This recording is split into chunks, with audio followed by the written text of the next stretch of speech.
Hello दोस्तों। तो बाल विकास एवं शिक्षा शास्त्र के टॉप 1000 प्रश्नों की श्रृंखला का पार्ट 2 हम लोग करेंगे, जिसमें हम लोग 51 से लेकर 100 क्वेश्चन करने वाले हैं। और एक क्वेश्चन यूपी टेट और सीटेट के लिए बहुत ही इंपॉर्टेंट है। तो चलिए देर ना करते हुए वीडियो शुरू करते हैं। क्वेश्चन नंबर 51 से स्टार्ट करते हैं। किशोरावस्था की वह विशेषता जिसमें बालक अपने स्वरूप को लेकर अत्यधिक चिंतित रहता है कहलाती है। तो अब ध्यान देंगे, इसको बोलते हैं आत्मगौरव, आत्मसजगता और पहचान संकट। किशोरावस्था जो कि 12 से 18 वर्ष होती है, इसमें जो बालक होता है वो अपने जो स्वरूप को लेकर, शारीरिक छवि को लेकर, सामाजिक स्थिति को लेकर अधिक संवेदनशील होते हैं। तो ऑप्शन डी हो जाएगा उपरोक्त में से सभी।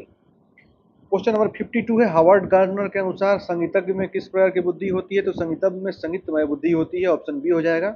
लय, ताल और सुर को समझने की क्षमता को संगीतमय बुद्धि कहते हैं।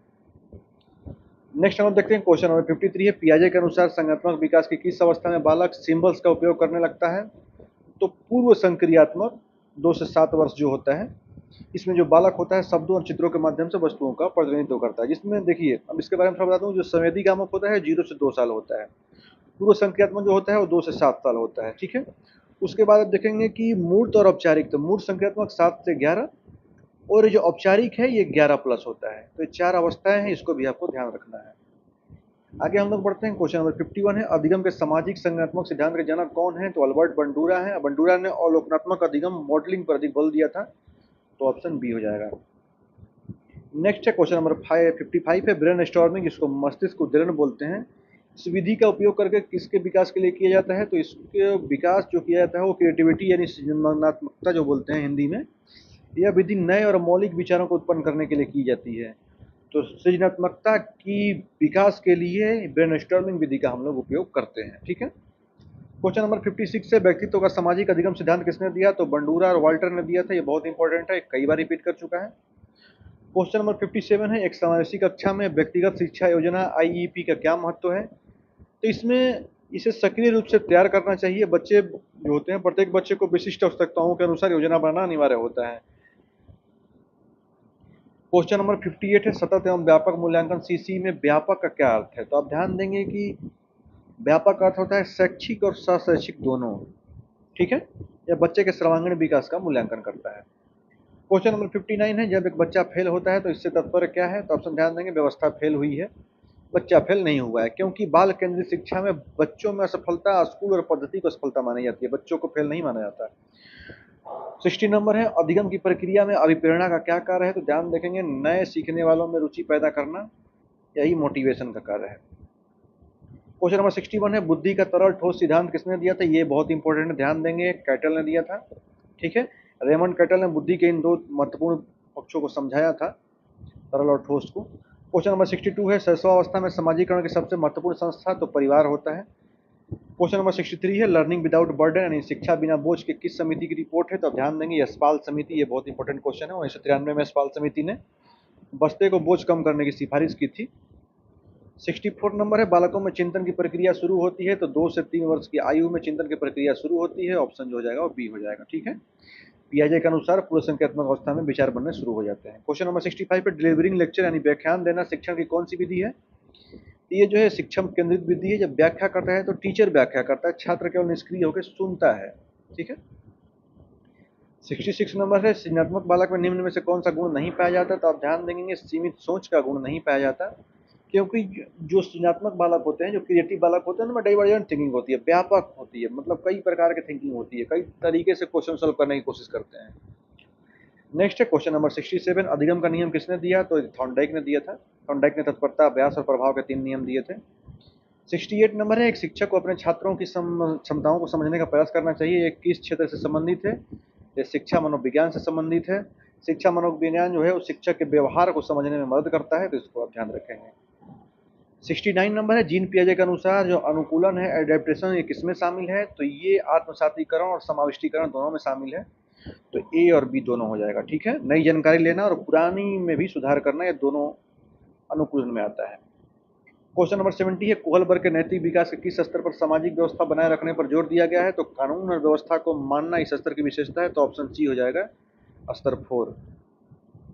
क्वेश्चन नंबर 71 है, माइक्रो टीचिंग का प्रथम पद कौन सा है। तो सूक्ष्म शिक्षण का जो प्रथम पद है वो लेसन प्लानिंग है। ठीक है। सबसे पहले पढ़ाई के लिए योजना बनाई जाती है।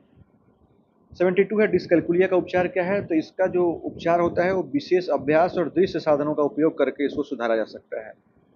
73 नंबर है बुद्धि का त्रिविमीय सिद्धांत किसने दिया, तो जेपी गिलफोर्ड का आप नाम सुने होंगे। इन्होंने ही विषय वस्तु संक्रिया और उत्पाद के रूप में बुद्धि को समझाया था। तो त्रिविमीय यानी 3 डायमेंशनल बुद्धि का सिद्धांत दिया था।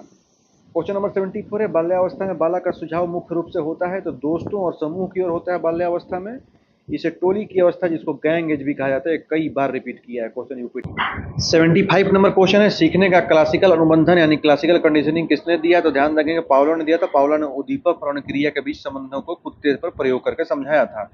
तो ऑप्शन जो हो जाएगा वो बी हो जाएगा। अब क्रिया पशु अनुबंधन बोलेगा तो स्किनर ध्यान देंगे, दोनों में कन्फ्यूजन होता रहता है। 76 नंबर है मूल्यांकन का सबसे अच्छा रूप कौन सा है, तो आप ध्यान देंगे सतत एवं व्यापक मूल्यांकन। तो ऑप्शन जो हो जाएगा वो सी हो जाएगा, बच्चे के हर पहलू को नियमित रूप से जांचता है। 77 नंबर है आरटी 2009 के तहत प्राथमिक स्तर पर शिक्षक छात्र का अनुपात क्या होना चाहिए, तो ये 1:30 होना चाहिए और अपर प्राइमरी में बोलेगा तो 1:35। इसको आप ध्यान रखेंगे, ठीक है। विशेष आवश्यकता वाले बच्चों को पढ़ाना चाहिए तो ध्यान देंगे नियमित स्कूलों में विशेष सहायता के लिए। समावेशी शिक्षा इसी को समर्थन ही करती है। 79 नंबर है पियाजे के अनुसार स्कीमा क्या है, तो स्कीमा जो है वो सूचनाओं को व्यवस्थित करने का मानसिक जो ढांचा है स्कीमा कहलाता है। तो ऑप्शन बी हो जाएगा मानसिक संरचना, ठीक है। 80 नंबर है अधिगम अक्षमता जिसको लर्निंग डिसेबिलिटी बोलते हैं, शब्द का प्रयोग सबसे पहले किसने किया था, तो सैमुअल किर्क ने किया था। इसको आप ध्यान रखिएगा, एक्सपेक्टेड क्वेश्चन है, आ भी सकता है अगले बार एग्जाम में। नेक्स्ट क्वेश्चन नंबर 81 सृजनात्मकता के लिए आवश्यक तत्व क्या है, तो चिंतन है, बिना सोचे विचारे सृजन संभव नहीं है। किंडरगार्टन विधि का अर्थ क्या है, तो ध्यान देंगे बच्चों का बगीचा। प्रोबेल के अनुसार स्कूल एक बगीचा है और बच्चे जो हैं वो पौधे हैं, ठीक है। 83 नंबर है मास्लो के अनुसार सबसे उच्च स्तर की आवश्यकता कौन सी है, तो आत्मसिद्धि जिसको बोलते हैं सेल्फ एक्चुअलाइजेशन। क्वेश्चन नंबर 84 है शिक्षण की अन्वेषण विधि किसने दी थी, तो आर्मस्ट्रांग। आप ध्यान रखेंगे ह्यूरिस्टिक का मतलब ही होता है खोज करना, इसमें बच्चा एक खोजकर्ता की भूमिका निभाता है। तो ऑप्शन जो हो जाएगा ये हो जाएगा। 85 नंबर है शिक्षा मनोविज्ञान की पहली प्रयोगशाला किसने स्थापित की, तो विलियम वुंड ने स्थापित की 1879 में जर्मनी के लिप्जिंग शहर में। क्वेश्चन नंबर 86 है थॉर्नडाइक ने अपना प्रयोग किस पर किया था, तो बिल्ली पर किया था। भूखी बिल्ली और मछली के टुकड़े वाला प्रयोग किया था थॉर्नडाइक ने, इसको आप ध्यान रखेंगे। बुद्धि का सामूहिक सिद्धांत किसने दिया था, ग्रुप फैक्टर। तो ए आप ध्यान देंगे थ्रस्टन दिया था। थ्रस्टन ने 7 प्राथमिक मानसिक क्षमताओं की बात की थी। और नेक्स्ट देखेंगे क्वेश्चन नंबर 88 है विकास की किस अवस्था में संवेगों की तीव्रता सर्वाधिक होती है, तो किशोरावस्था। ऑप्शन जो हो जाएगा वो सी हो जाएगा, क्योंकि किशोर अपने संवेगों पर नियंत्रण पाने के लिए संघर्ष करते हैं।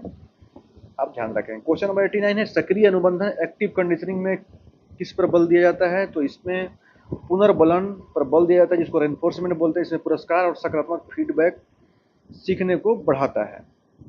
आगे हम लोग देखें क्वेश्चन नंबर 90 है प्रोजेक्ट विधि किस दर्शन पर आधारित है, तो प्रयोजनवाद पर आधारित है। इसको आप ध्यान रखेंगे। एनसीएफ 2005 का मुख्य नारा क्या है, तो ध्यान रखें बिना बोझ की शिक्षा, लर्निंग विदाउट बर्डन। प्रोफेसर एसपाल समिति के सिफारिश पे ये नारा दिया गया था। 92 नंबर है संज्ञानात्मक विकास का क्या अर्थ है, तो अभियोग्यता का विकास या सोचने समझने और तर्क करने की क्षमता का विकास करता है।